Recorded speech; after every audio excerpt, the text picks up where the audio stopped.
Bienvenidos amigos a una nueva edición de su programa Gracia y Verdad. Les habla Daniel Lemus y en este día vamos a estar estudiando la palabra del Señor. Es un placer para nosotros contar con su sintonía. Agradecemos el tiempo que usted dedica a estudiar la palabra con nosotros a través de las pantallas también Canal 75.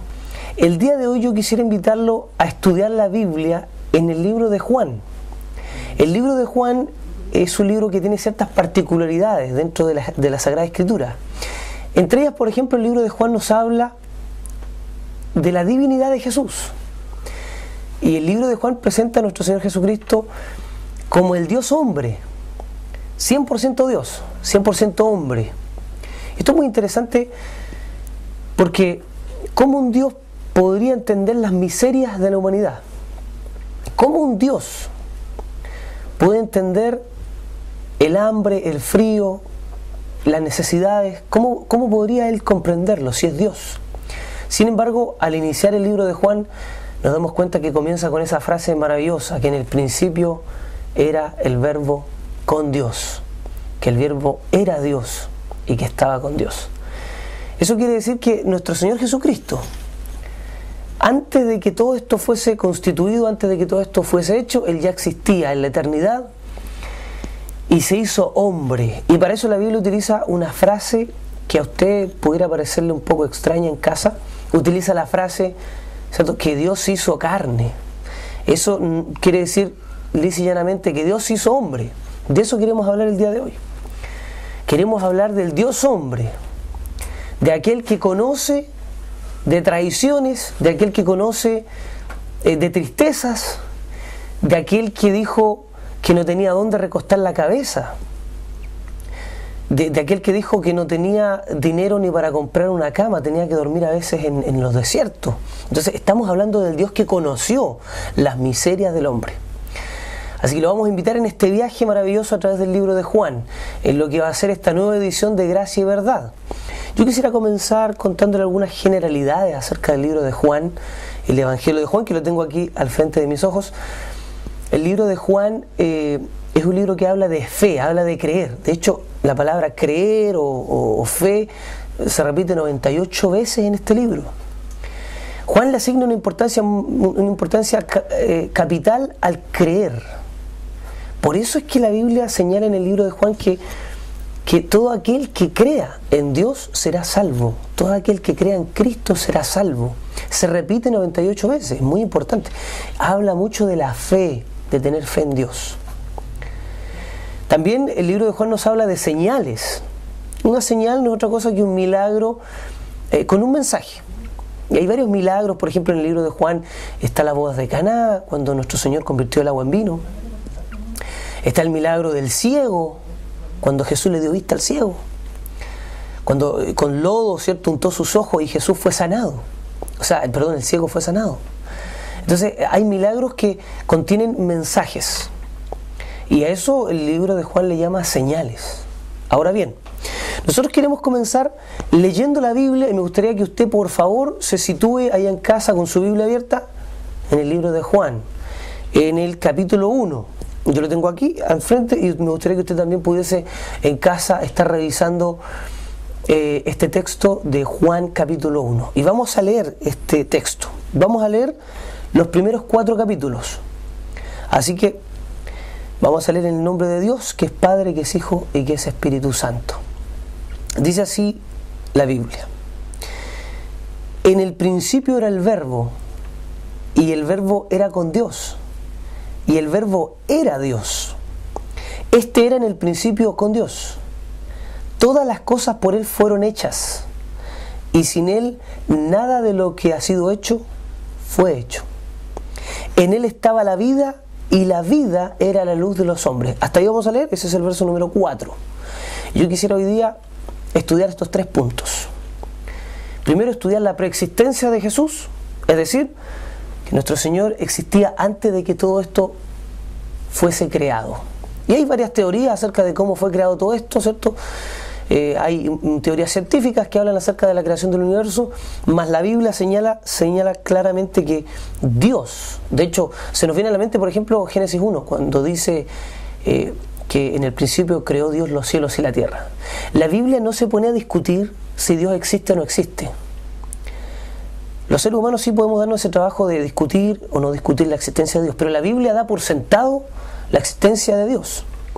En Génesis 1 dice que en el principio creó Dios los cielos y la tierra. ¿Cierto? La Biblia no es un tratado de ciencia, simplemente da por sentado que nuestro Señor existe y que Él creó los cielos y la tierra. Ahora bien, Juan 1.1 se parece mucho a Génesis 1.1. Dice que en el principio era el verbo. El verbo, esa palabra verbo no es otra cosa que la palabra, ¿cierto? En el principio era la palabra. Y aquí cuando hablamos de verbo estamos hablando de Cristo, es otro nombre para Cristo. Cristo tiene varios nombres, amigo televidente. Por ejemplo, en la Biblia se le llama el lirio de los valles, se le llama el león de la tribu de Judá, se le llama el príncipe de paz, se le llama el príncipe de los pastores, se le llama el cordero, el alfa, el omega, el principio y el fin. Tiene varios nombres porque ¿cómo definimos a Dios? ¿Qué nombre le vamos a poner a Dios? Entonces, tiene varios nombres en la Biblia nuestro Señor Jesucristo. Y uno de esos nombres es el verbo. El verbo denota acción, hace, actúa. Entonces cuando la Biblia dice que en el principio era el verbo, lo que está diciendo es que en el principio era Jesús, Jesucristo de Nazaret, en el principio. Y que ese verbo era con Dios, estaba junto con Dios, Dios el Padre, por supuesto. Y termina diciendo que y el verbo era Dios.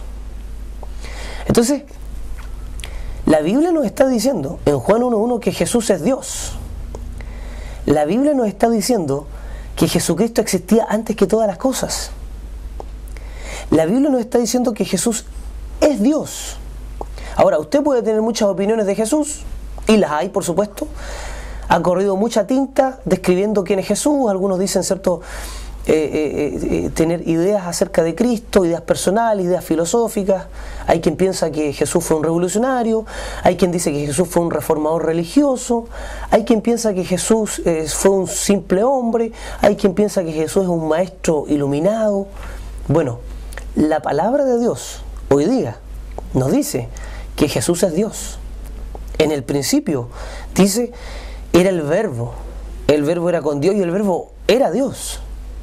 Ahora, si usted se traslada rápidamente en la Biblia al verso número 14, Juan 1.14, usted va a leer conmigo que dice así, dice, y aquel verbo, Jesús, fue hecho carne, o sea, se hizo hombre, se hizo persona, se encarnó, se humanó, si usted quiere utilizar otro verbo.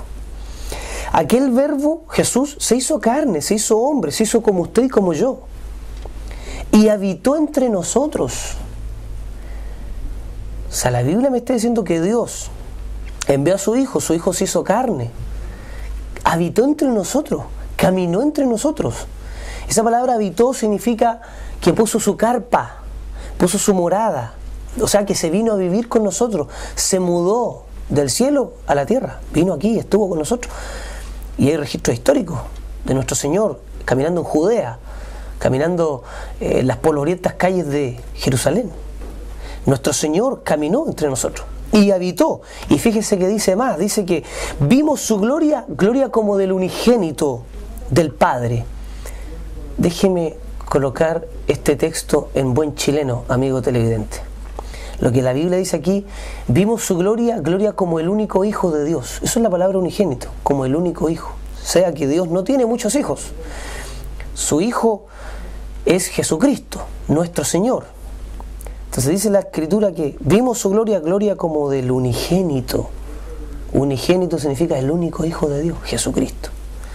Lleno de gracia y verdad. Y entre paréntesis, de este texto sacamos el título para este programa, Gracia y Verdad. Jesús estaba lleno de gracia y de verdad. Entonces, ¿quién es el verbo? Jesús es el verbo. Y dice la Biblia que el verbo era con Dios. Eso tiene un nombre, se llama preexistencia. Preexistencia, o sea que Dios no tiene principio ni tiene final. Jesús no tiene principio ni tiene final. Ahora, me gustaría que pudiésemos revisar un versículo que está en Apocalipsis. Este versículo nos dice mucho de Jesús, es Apocalipsis 22:13. Dice así: yo soy el alfa y la omega, el principio y el fin, el primero y el último. Fíjese, Jesús nos está diciendo de sí mismo que Él es el alfa y la omega.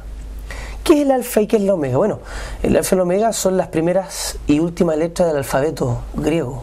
El alfa correspondería a la A y omega correspondería a la Z. Entonces Jesús es la A y la Z. Luego dice que es el primero y el último, el principio y el fin. O sea, nos está diciendo sencillamente que no tiene un origen. No tiene un origen. Usted, amigo televidente, y yo sí tenemos orígenes, sí nacimos en algún instante. Y por eso usted celebra su cumpleaños. Un 2 de octubre, un 15 de julio, un 3 de agosto. Todos nacimos en algún momento, en algún punto de la historia. Usted tiene fecha de nacimiento y yo tengo fecha de nacimiento, pero Jesucristo no. Por eso dice que Él es antes que todas las cosas. Y todas las cosas por Él fueron hechas. Es antes que todo. Jesús preexistía. Jesucristo ya existía antes de que este mundo fuese constituido. Antes de que se hicieran los cielos y la tierra, Jesús ya existía. ¿Se da cuenta? Entonces, el alfa, el omega, el principio y el fin.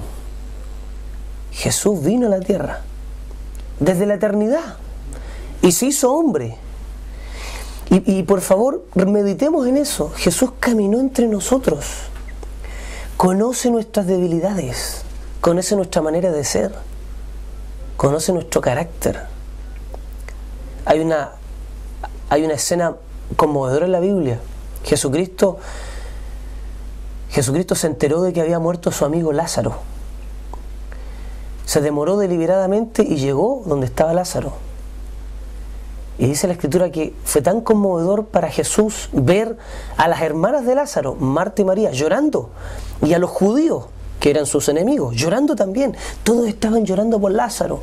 Y fue tan conmovedor esta escena para Jesús nuestro Señor, que dice la Biblia que Jesús lloró, se puso a llorar. Dice que fue conmovido y sus entrañas se conmovieron dentro de él y lloró. ¿Por qué lloró? Porque se dio cuenta lo triste del momento que estaba viviendo Marta, María y los familiares de Lázaro. Y aún llorando y aún con lágrimas en los ojos, Jesús preguntó: ¿dónde está Lázaro? Mi amigo, ¿dónde está? ¿Dónde le pusieron? Y le señalaron la tumba de donde estaba Lázaro. Y dice que otra vez conmovido Jesús lloró. Y ocurre el milagro extraordinario. Lázaro, ven fuera. Y resucita al muerto. Lázaro, su amigo, salió vendado, amarrado, salió. Y dijo: desatadle y darle de comer. Entonces Jesús lloró porque entendió la pérdida de las hermanas de Lázaro.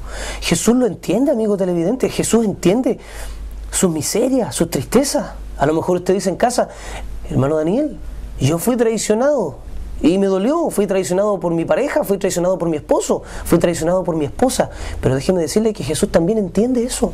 Jesús fue traicionado no por sus enemigos, no tanto por los fariseos que lo asesinaron, sino que fue asesinado por Judas, su amigo. Él lo había escogido para que fuese su amigo. ¿Lo han traicionado, amigo televidente? A Jesucristo también. A lo mejor usted dice: nadie entiende mis miserias, estoy pasando necesidad, estoy pasando hambre. Y yo le digo en este día que Jesús sí le entiende, porque nuestro Dios, que se hizo hombre, también pasó hambre, dice la Escritura, tuvo sed. Estamos predicando en este día al Dios que entiende las miserias que usted está pasando. Estamos predicando al Dios que entiende que a lo mejor hoy día no hay dinero para que usted pague sus cuentas. A lo mejor usted está pasando una angustia tan cotidiana. No tiene dinero para pagar la luz, no tiene dinero para pagar el agua. Y usted dice: nadie me entiende. Yo quiero decirle en este día que Jesús sí le entiende. Él sí pasó necesidades. Dijo a sus seguidores: ¿quieren venir en pos de mí? ¿Sí? Bueno, quiero decirles que no tengo dónde recostar la cabeza. Las aves del cielo tienen nidos, las zorras del campo tienen guaridas, pero el Hijo del Hombre, refiriéndose a Él, dijo: no tiene dónde recostar su cabeza. O sea, Jesús entiende sus necesidades. A lo mejor usted en este día está triste porque su esposo o su esposa lo abandonó, se fue de casa, dejó a sus hijos y ya no está. Y usted está pensando, bueno, ¿quién va a proveer para la casa? ¿De dónde va a venir el alimento? ¿Cómo voy a suplir mis necesidades después de esta traición? Más allá del dolor sentimental, más allá del dolor que hay en su corazón. Y usted dice, nadie me entiende. Yo quiero decirle que Jesús se hizo hombre, desde la eternidad era Dios, pero se hizo hombre para entender sus dolores, para entender sus tristezas, para entender las miserias que pasamos día a día usted y yo. Jesús nos entiende. Yo quisiera invitarle a meditar en eso. Yo quisiera invitarle a meditar en el Dios hecho hombre. 100% Dios, 100% hombre. El que nos entiende, el que nos escucha. ¿Sabe por qué? Porque se rodeó de hombres. Se rodeó de un Pedro que era impulsivo, se rodeó de un Jacobo, se rodeó de un Juan, se rodeó de un Judas. Y sabe que hasta el último momento Jesús tuvo fe en Judas.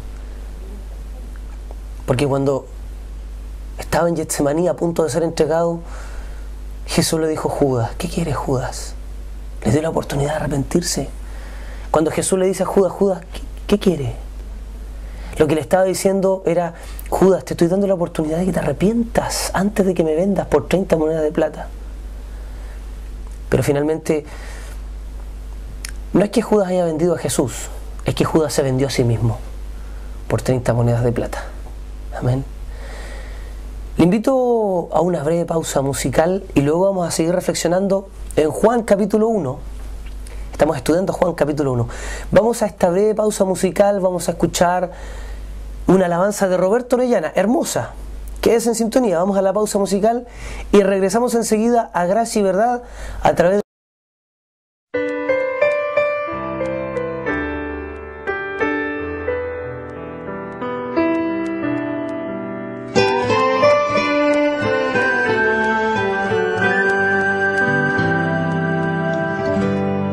Mi vida está llena de ti,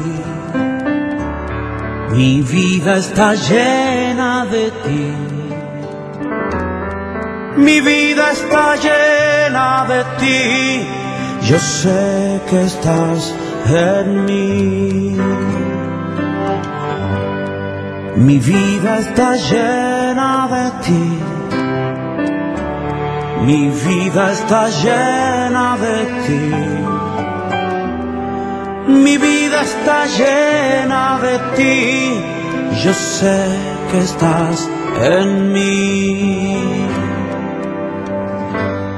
Y es como un río que baña mi alma, cual agua fresca que inunda mi ser. Y es como un río que baña mi alma, y es tu presencia que me hace vivir. Mi vida está llena de ti, yeah. Mi vida está llena de ti, yeah. Mi vida está llena de ti, yo sé que estás en mí. Mi familia está llena de ti, mi familia está llena de ti, y yo, mi familia está llena de ti, yo sé que estás aquí. Y es como un río que baña mi alma, cual agua fresca que inunda mi ser. Y es como un río, y es como un río que baña mi alma, y es tu presencia que me hace vivir.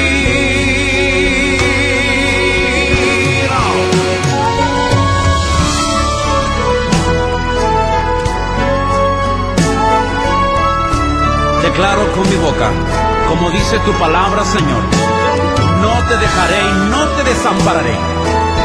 Así que declaro que tú estás aquí, Señor. Estás conmigo, con mi familia. Vamos, cántalo y decláralo. Mi vida está llena de ti, toda mi vida, que mi vida está llena de ti. Y yo, mi vida está llena de ti. Yo sé que estás en mí. Cántalo conmigo. Mi vida está llena de ti y mi familia está llena de ti. La tierra está llena de ti. Y yo sé que estás aquí.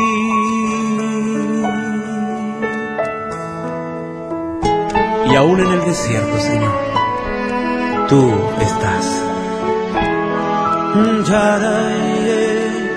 Yo sé que estás en mí.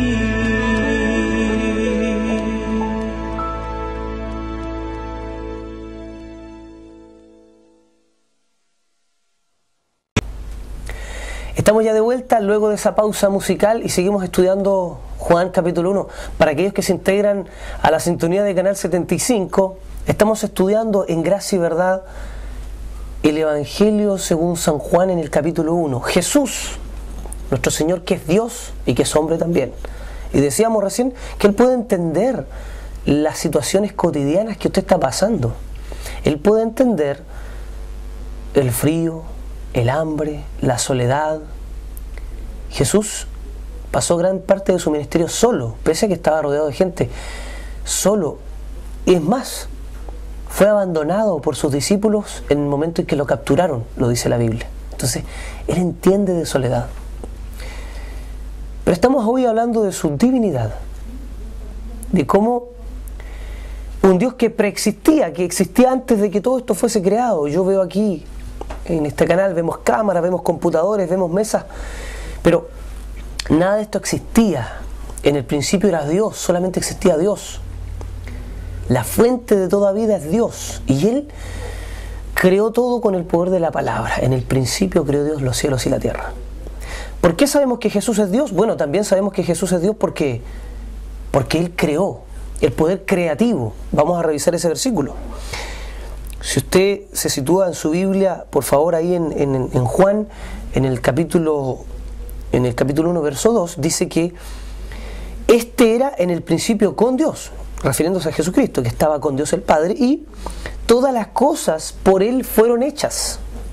Y sin Él, nada de lo que ha sido hecho fue hecho. Jesús participó en la creación de todas las cosas. Él creó todas las cosas. Y yo decía que hay varias teorías, ¿cierto?, acerca de cómo se crearon las cosas, y bueno, hay una teoría famosa, que es la teoría del Big Bang, y yo siempre he dicho que se necesita mucha fe para creer en el Big Bang, porque nos dicen que dos partículas en medio de la inmensidad del universo chocaron, y esas dos partículas dieron origen a todo lo creado. Eso, digamos, se necesita mucha fe para creer algo así, que dos partículas chocaron y que dieron origen a todo, y eso se conoce como el Big Bang. En inglés significa el gran boom, pero no nos explican de dónde salieron esas dos partículas, ni cómo fue que chocaron, ni cómo fue que se generó la materia, porque yo puedo tocar una mesa aquí, esto es materia, no nos dicen cómo se generó la materia. Pero la Biblia tiene una explicación muy sencilla, dice que Jesús participó en la creación, por Él todas las cosas fueron creadas, y sin Él nada de lo que ha sido hecho fue hecho. ¿De dónde surgió la materia? ¿De dónde surgieron los planetas? ¿De dónde surgió todo lo que conocemos? ¿De dónde surgió la vida? Tienen que ocurrir un sinnúmero de coincidencias para que haya vida. Y hasta el día de hoy seguimos buscando en el universo si es que hay vida, ¿cierto? Porque no sabemos dónde hay vida, pero aquí en la Tierra Dios permitió que existiese vida. Y eso es porque Él creó todas las cosas. Entonces, Jesús es Dios porque Él es creador. Él participó en la creación. Y Colosenses, ahí en el capítulo 1, versículo 16, dice también que que en Él fueron creadas todas las cosas, las invisibles, por ejemplo. Las ondas de televisión son invisibles. Una antena envía señales y usted con un aparato receptor puede recibir esta imagen en su pantalla, pero usted no ve las ondas, ¿cierto? A lo mismo que la radio, yo hago radio, ¿cierto? Entonces, hay una antena que emite ondas, frecuencias de radio, que no las vemos. En este mismo momento, este lugar está lleno de frecuencias y de ondas que no vemos. Por ejemplo, nuestra voz no se ve, pero evidentemente existen las ondas sonoras, porque usted me está escuchando en casa. Entonces dice la Biblia que Dios, nuestro Señor, creó las cosas visibles y las invisibles, las frecuencias, las ondas sonoras las creó el Señor. Y Jesús participó, lo dice el verso número 3. Todas las cosas por Él, por Jesús, fueron hechas. Y sin Él, nada de lo que ha sido hecho fue hecho. Jesús es Dios porque también participó en la creación. Participó en la creación. Amigo oyente, Él nos creó a nosotros. Y nosotros tenemos un principio y tenemos un final, pero Él no. Él es Dios eterno. Desde el siglo y hasta el siglo Él es Dios, permanece por los siglos de los siglos. A mí me gusta colocar este ejemplo, el yogur. Usted sabe que el yogur, usted lo toma y tiene fecha de inicio de elaboración y una fecha de vencimiento. Entonces es muy fácil saber que si un yogur está vencido o no. Usted lo toma y mira la tapa y ahí está. Está la fecha de elaboración, 15 de octubre. Y fecha de vencimiento, 15 de octubre del año próximo, o de 6 meses más, quién sabe. Usted mira el yogur y sabe perfectamente cuándo se va a acabar, cuándo va a estar obsoleto. De la misma manera nosotros tenemos una fecha de nacimiento y tenemos una fecha de término. Todos nosotros fuimos creados en algún punto y vamos a perecer, vamos a morir. Usted y yo, porque ninguno de nosotros va a vivir 1000 años y no podemos ir por la vida pretendiendo que vamos a vivir 1000 años, amigo televidente. Usted tiene que entender hoy, en este día, en esta transmisión, que si nos vamos a presentar delante del Señor. Amós, me gusta esa palabra, Amós decía, prepárate para venir al encuentro de tu Dios. Fíjese, prepárate para venir al encuentro de tu Dios. Usted y yo nos presentaremos delante de Dios y tenemos que prepararnos para ir al encuentro de ese Dios que nos va a juzgar, de ese Dios que nos va a pedir cuenta de nuestros actos, de ese Dios que dice la Biblia, creó los cielos y la tierra. Y sabe que nuestra vida es un chispazo. 80, 90 años es un chispazo en el mar de la historia. Es muy poco tiempo. Es muy poco tiempo. Por lo tanto, amigo televidente, preocupémonos de nuestra salvación. Y hoy día vamos a entender, vamos a tener un correcto entendimiento de qué tengo que hacer yo, qué tiene que hacer usted para recibir la vida eterna. ¿Cree usted en la vida eterna, amigo televidente? Yo siempre le hago esta pregunta a aquellas personas con las que converso, le digo, ¿usted cree en la vida eterna? ¿Vida después de la muerte? ¿Habrá vida? Con los colectiveros siempre nos entretenimos conversando. ¿Usted cree después que se muera existirá algo? ¿Habrá algo? Algunos piensan que sí, otros creen que es como apagar un televisor. Pero déjeme decirle que sí existe la vida eterna. Y esa vida eterna está en Jesús de Nazaret. Amén. Pues bien, quisiera ir sobre el final de este mensaje. Dice la Escritura que en Él, en Jesús, estaba la vida. Estamos leyendo ahora el verso número 4, Juan 1:4. En Jesús estaba la vida, y la vida era la luz de los hombres. Ahora bien, Jesús siempre se presenta a sí mismo como el indispensable, indefectible, no puede faltar. Jesús decía de sí mismo, yo soy el agua de vida. Sin agua no se puede vivir, ¿no es cierto? Jesús decía, yo soy el pan de vida, sin alimento no podemos vivir. Jesús dijo, yo soy la luz del mundo. En Él estaba la vida era la luz de los hombres. Jesús siempre se presenta delante de las personas como el indispensable. Mire, nos puede faltar todo menos Jesús, porque Él es la vida. Él es la vida. Por ende, el que tiene al Hijo de Dios tiene la vida, y el que no tiene al Hijo de Dios no tiene la vida. Es crucial esta pregunta, amigo televidente: ¿dónde usted va a pasar la eternidad? Un hombre sabio, por lo menos, un hombre inteligente, por lo menos, tiene que pensar que en algún momento se va a morir. Por eso conversaba con un amigo, me decía, bueno, uno tiene que dejar semilla, uno está de paso por esta vida. Entonces me contaba de su hija y estaba muy contento porque tenía una hija, y usó esa palabra, dijo: yo he dejado una semilla aquí en la tierra, me dijo, porque tengo una hija. Me pareció interesante la definición de mi hermano. Dijo: he dejado una semilla y mi hija, cuando yo no esté, ella va a llevar mi apellido y me va a heredar. Está bien el pensamiento de ese hombre, porque no vamos a estar aquí 500 años, no vamos a vivir más de 100 años. Entonces, preocupémonos de nuestra salvación. Usted, amigo televidente, tiene un alma eterna que salvar, y Dios quiere darle vida eterna, y Cristo quiere salvarle de la condenación. Por eso dice la Escritura que Él es la vida, y en Él está la vida. Y al recibir a Cristo recibimos la vida también. Todo aquel que recibe a Cristo recibe la vida. ¿Se da cuenta? Entonces, mire, déjeme colocarle un ejemplo. Si usted en su casa recibe una visita, y esa visita trae una mochila, y usted deja que esa visita entre en su casa, entra la visita y entra la mochila, ¿no es cierto? Entró él, pero no entró solo, entró con la mochila. La Biblia dice que si usted a Cristo lo deja entrar en su corazón, va a entrar Cristo y va a entrar la vida, porque Él tiene vida en sí mismo. Tiene la vida en sí mismo. Hay un cuento, un conocido cuento que se llama El Rey Midas. Me imagino que usted lo debe haber escuchado. El Rey Midas cuenta la historia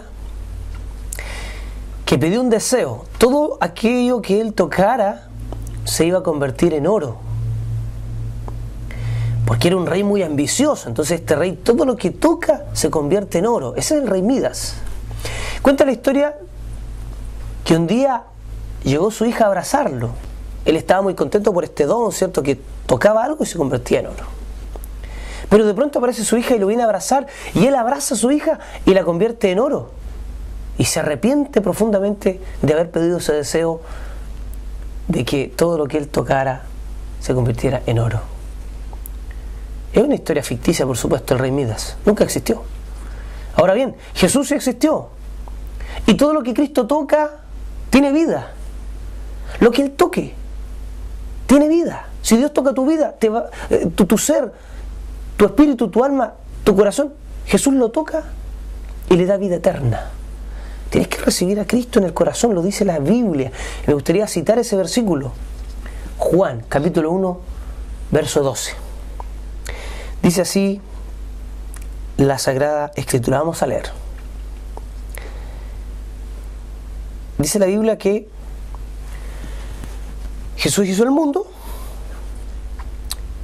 vino a lo suyo, este mundo es de Él, así que vino a lo suyo, verso 11, a lo suyo vino, a este planeta que es de Él, que es de Dios, no es nuestro, le pertenece a Él, a lo suyo vino, y los suyos, su gente, el pueblo hebreo, no le recibieron. Más, verso 12, a todos los que le recibieron, a los que creen en su nombre, les dio potestad, poder, autoridad, de ser hechos hijos de Dios. Mire, aquí hay dos requisitos, uno lee rápidamente y se da cuenta que hay dos requisitos. Número uno, a todos aquellos que le recibieron. Hay que recibir a Dios. Y a todos aquellos que creen en Dios. Pero no basta solo con creer. Hay que creer en Dios, pero también hay que recibirlo. Porque déjeme decirle, amigo televidente, Satanás cree en Dios. Sí, claro. Si tuviéramos una entrevista, imaginemos, una entrevista ficticia, vamos a entrevistar a Satanás y le preguntamos a Satanás, ¿tú crees en Dios? Satanás te diría, sí, yo creo. Satanás sí cree. Dice la Biblia que los demonios creen y tiemblan. Creen, pero no respetan a Dios. La Biblia dice que hay que creer en Dios, pero además recibirle, abrirle la puerta de nuestro corazón. Yo puedo tocar su casa, Y si usted no me quiere dejar pasar, no puedo hacer nada para entrar a su casa. Simplemente usted no me quiere dejar pasar. Por eso la Biblia dice que Jesús de la misma manera está tocando la puerta del corazón del hombre y de la mujer. Apocalipsis dice: he aquí estoy a la puerta y llamo, si alguno oye mi voz y abre la puerta, entraré en él. Jesús quiere entrar en su vida. Ahora bien, ¿cómo usted puede recibir a Cristo en el corazón? Sencillamente pidiéndoselo. Pídale a Dios que Él entre en su vida y pídale perdón también por sus pecados, porque todos le hemos fallado a Dios, todos. No hay justo ni tan solo uno. A lo mejor hay quien piensa que es bueno en su propia opinión, pero la Biblia dice que no hay ninguno justo, no hay nadie bueno. Ninguno de nosotros da la medida que Dios pide. Un Dios perfecto, ¿qué demanda? Perfección. Pero no hay ninguno perfecto, no hay ninguno justo. Ni aún uno, dice la Biblia en Romanos 3:10. Por ende, usted, amigo televidente, tiene que pedirle al Señor. Puede usted en su casa doblar sus rodillas. Puede usted en su casa pedirle a Dios que Él venga a morar dentro de su corazón. Eso es lo que dice el verso número 12 del Evangelio según San Juan capítulo 1. Juan capítulo 1 verso 12. A todos los que le reciban, a los que crean en su nombre, les da el poder de ser hechos hijos de Dios. Yo quisiera ir sobre el final. Y invitarle a que usted haga una oración para recibir a Cristo en el corazón. Para recibir, escuche bien, a Dios, al Creador de los cielos y de la tierra, a Dios, al Señor, al que hizo los mares, al que lo hizo usted. Dios quiere entrar en su vida, hoy, y para eso vamos a orar. Y yo quisiera guiarle en este día, en esta oración, quisiera pedirle que usted, por favor, repita en su casa esta sencilla oración. Vamos a orar y vamos a ir ya sobre el final de este programa, Gracia y Verdad. Así que si usted ya ha tomado una decisión en casa, está dispuesto a recibir a este Dios que le entiende, a este Dios que vivió, que conoció la realidad humana, que lloró, a este Dios que fue traicionado, a este Dios que tuvo hambre también, a este Dios que tuvo sed y le pidió agua a la samaritana, al Dios que entendía a sus discípulos, el Dios que perdonó traiciones también, a este Dios que le entiende, a este Dios que entiende que hay que pagar la luz, el agua, que a veces hay necesidades, que a veces hemos sido traicionados, pero Él nos entiende. A ese Dios, si usted le quiere recibir, a Jesús de Nazaret, yo le invito que abra en este día su corazón a Jesús y ore conmigo esta sencilla oración de arrepentimiento ahí en casa, ahí donde se encuentre. Si está solito en casa, cierre sus ojos, repita conmigo esta oración. Oramos entonces a Dios. Repita conmigo y dígale al Señor: Señor Jesús, yo te recibo hoy como mi Señor y mi Salvador. Te pido perdón, Señor, por todos mis pecados. Sé que te he fallado, sé que he hecho lo malo delante de tus ojos. Perdóname, Señor. Inscribe mi nombre en el libro de la vida. Yo te recibo hoy y prometo serte fiel todos los días de mi vida, hasta el fin de mis días. Y gracias, Señor, porque por la fe puedo abrirte la puerta de mi corazón y por la fe tú estás morando dentro de mi vida. Amén. Amén. Si usted ha hecho esta oración, nos gustaría que pudiese usted contactarse. Vamos a dar un número el día de hoy: 533435 en la ciudad de Puerto Montt. 533435. Le invitamos también todos los días a partir de las 8:30 a sintonizarnos a través de Maranata Radio 107.9 FM en la ciudad. Dios les bendiga y les esperamos a través de las pantallas de Canal 75 en una nueva edición de Gracia y Verdad.